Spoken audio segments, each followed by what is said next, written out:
students. Today we are going to study the first topic of BSc Part 3rd, Paper 3rd, Physical Chemistry, Quantum Mechanics. I am Dr. Manju Baga Yadav, Associate Professor in Chemistry, Government College, Kota. Today, first we are taking Quantum Mechanics. Quantum Mechanics में सबसे पहले हमें पता होना चाहिए कि mechanics क्या है, यांत्रिकी क्या है. तो जो फिजिक्स के बच्चे हैं उन्होंने काफ़ी डिटेल में पढ़ रखा है. मैथ्स बायो के स्टूडेंट्स को थोड़ा सा जो है इन चीज़ों का कम पता होता है. मैं मिक्स लैंग्वेज यूज़ करूँगी लिखने में भी और बोलने में भी, और मैं कोशिश करूँगी कि मतलब आपको मैं इंग्लिश के टर्म्स भी धीरे धीरे थोड़ा सा सिखाना चाहती हूँ, क्योंकि आगे जब हम एमएससी की क्लासेस पढ़ते हैं तो हमारे पास सारी इंग्लिश मीडियम की बुक्स होती हैं.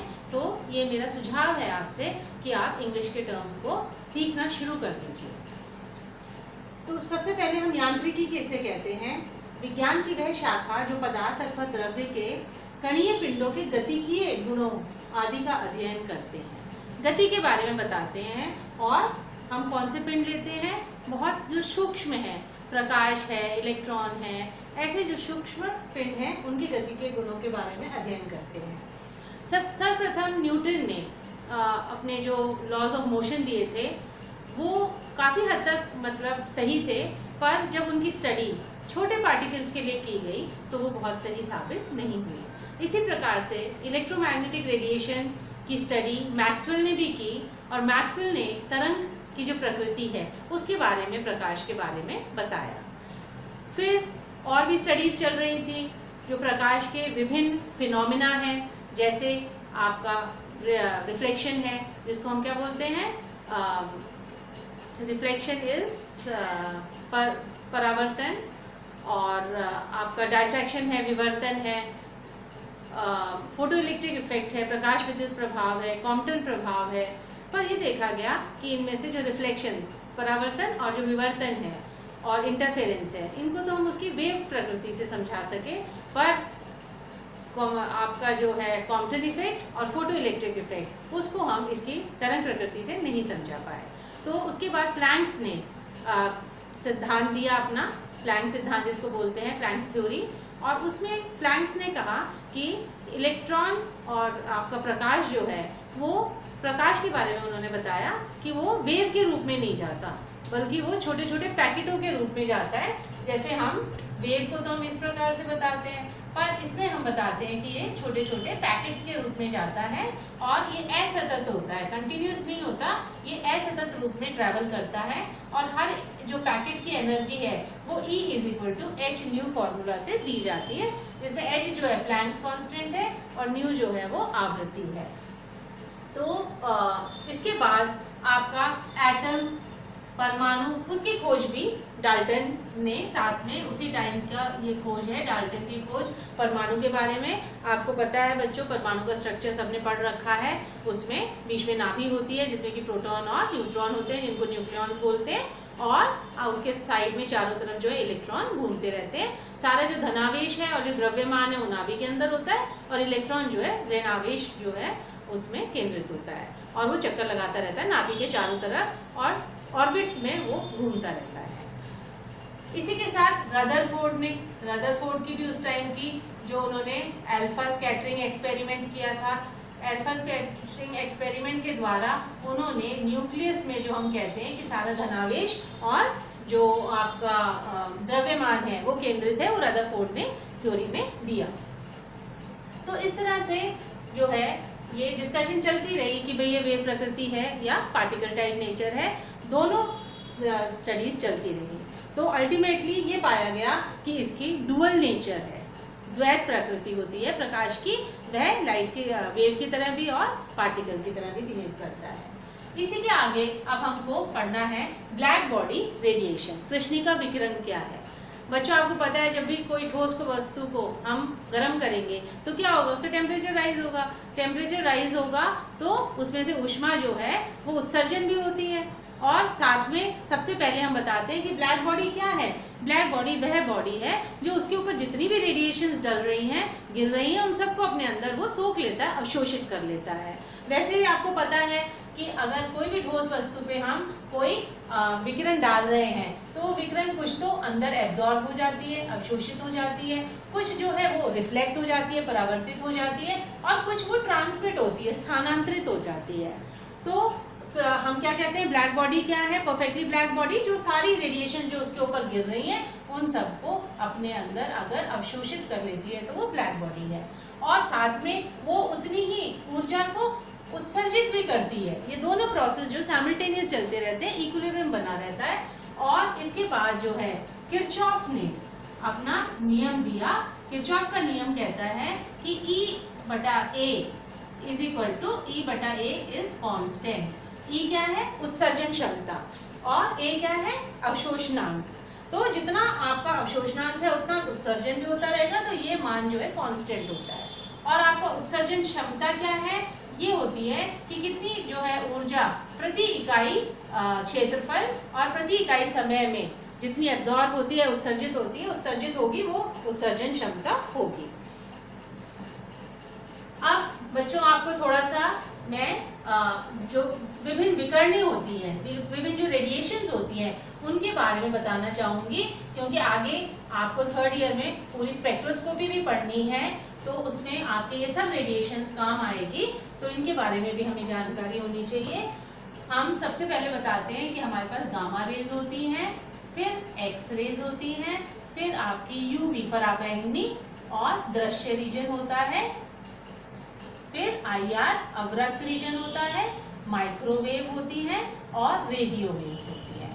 ये सारी रेडियो हमारी वेव्स डिफरेंट टाइप की रेडिएशंस होती हैं, और हम कहते हैं कि जैसे जैसे हम इस तरफ जा रहे हैं लैम्डा का मान इंक्रीज होता जाता है, और इससे ऑपोजिट अगर हम करें तो यहाँ पे ऊर्जा का मान इंक्रीज या आवृत्ति का मान इंक्रीज ऑपोजिट डायरेक्शन में होता है। तो यानी कि क्या मतलब हुआ, जो पराबैंगनी जो आपकी रेडिएशन है उसकी ऊर्जा ज्यादा है, उसकी तरंगदैर्घ्य कम है, और अगर हम आईआर अवरक्त रीजन को देखें तो उसकी ऊर्जा कम है और उसकी आपकी लैम्डा ज्यादा है।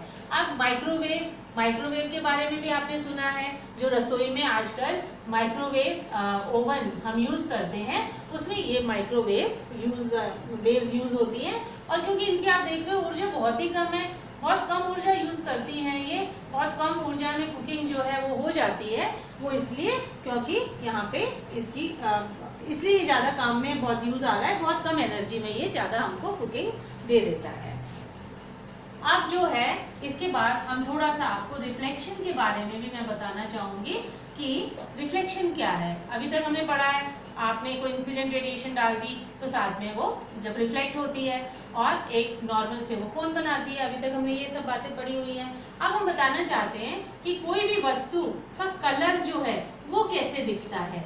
पत्तियाँ ग्रीन क्यों दिखती हैं, आकाश नीला क्यों दिखता है, हमारा जो कलर स्किन कलर है वो क्यों दिखता है, तो उसका रीज़न ये है कि जब हमारे ऊपर या पत्तियों के ऊपर प्रकाश डलता है तो वो पत्तियां जो हैं सारी रेडिएशंस को एब्जॉर्ब कर लेती हैं, केवल जो ग्रीन कलर है उसको वो परावर्तित कर देती है, रिफ्लेक्ट कर देती है, और हमारी आंखें जो हैं वो कौन से कलर को देखती हैं, जो रिफ्लेक्टेड कलर है उसी को देखती हैं, तो इसलिए हमको ग्रीन दिखता है।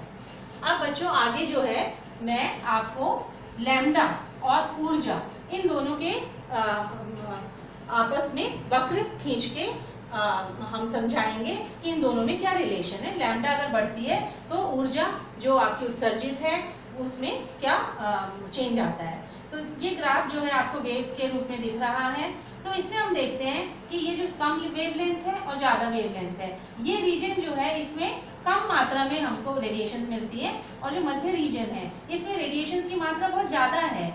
यानी कि हम क्या कह सकते हैं कि जो मीडियम रेंज की जो लैम्डा है वो ज़्यादा एब्जॉर्ब होती हैं। और जैसे हम आयरन लोहे का केस लें, लोहे के केस में क्या है, लोहा जब हम गर्म करते हैं तो अब बच्चों एक बात और आपको पता है कि जो आपका दृश्य रीजन है वो विबज्योर से बन के मिला है, मिल के बना है, तो यहाँ वॉयलेट रंग है और यहाँ रेड कलर है। तो जैसे हम उसको कम गर्म करेंगे तो हम कहाँ होंगे, कम गर्म करेंगे तो हम इस रीजन में होंगे क्योंकि ऊर्जा कम है, और जैसे जैसे हम उसको ज़्यादा बढ़ाते जाएंगे उसके तापक्रम को, तो हम किस तरफ जाएंगे, नीले की तरफ जाएंगे।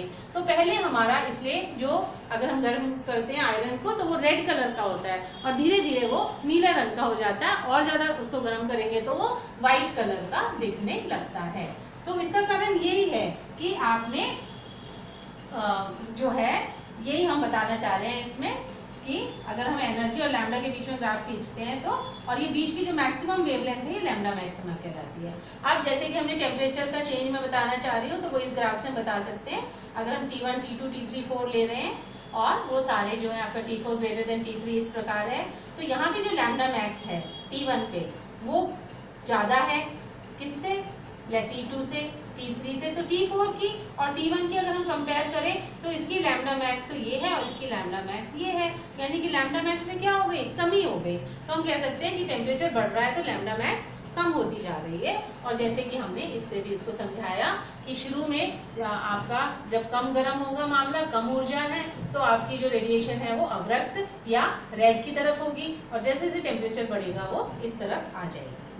यही जो नियम है आपका, ये स्टीफन और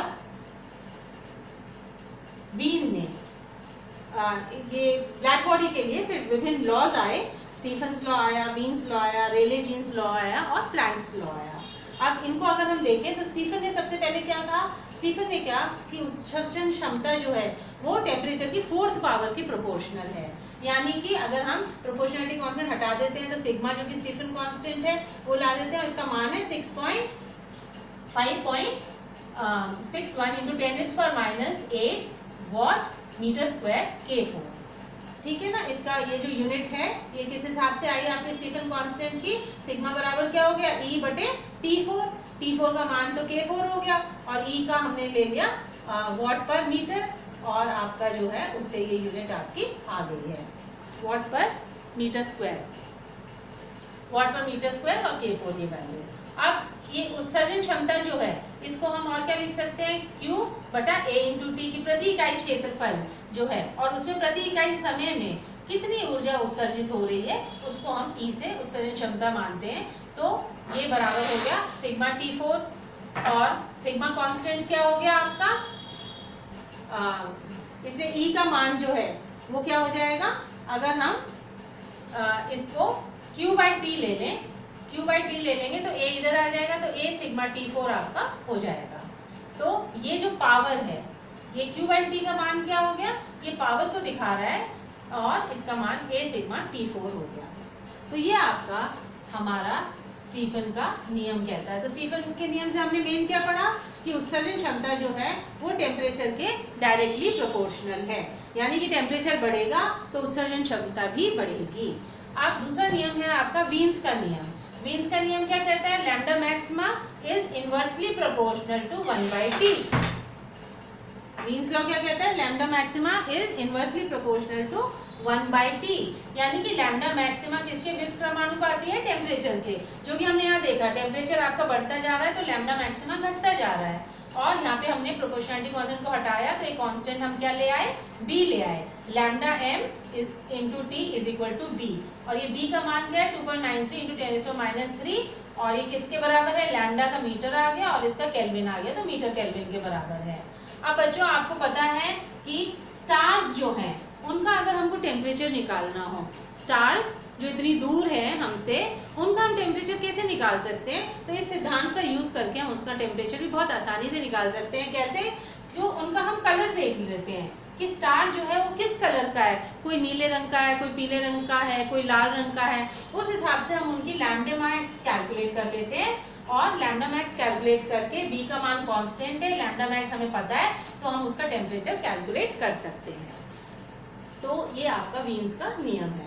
अब इसमें आगे अगर हम इसको कौन सी रेंज में पढ़े, लैम्डा की कौन से परास में पढ़ रहे हैं, लैम्डा और लैम्डा प्लस डी लैम्डा में, तो ई लैम्डा का मान A/λ5 function of lambda T into D lambda हो जाता है। ये जो है किसका फंक्शन है, लैम्डा और टी का फंक्शन है और ये व्युत्क्रमानुपाती है लैम्डा 5 से। तो ये इसकी इक्वेशन है मीन्स की। इसके बाद बच्चों रेले जीन्स का नियम आया। रेले जीन्स ने भी इसी को आगे बढ़ाया। एक चीज हमें और अब देखनी है कि वीन का जो नियम था जिसमें lambda M inversely proportional to T उन्होंने कहा, ये नियम कहाँ तक लागू हुआ? ये इसकी फिर हमेशा कोई भी नियम बनता है, नियम को हम अप्लाई करते हैं किस पे? प्रयोग कर कर। प्रयोग से हम देखते हैं कि उसकी वैल्यू कितनी आई। अगर वो थियोरेटिकल वैल्यू से मैच कर रही है तो वो लॉ जो है वो सक्सेसफुल माना जाता है।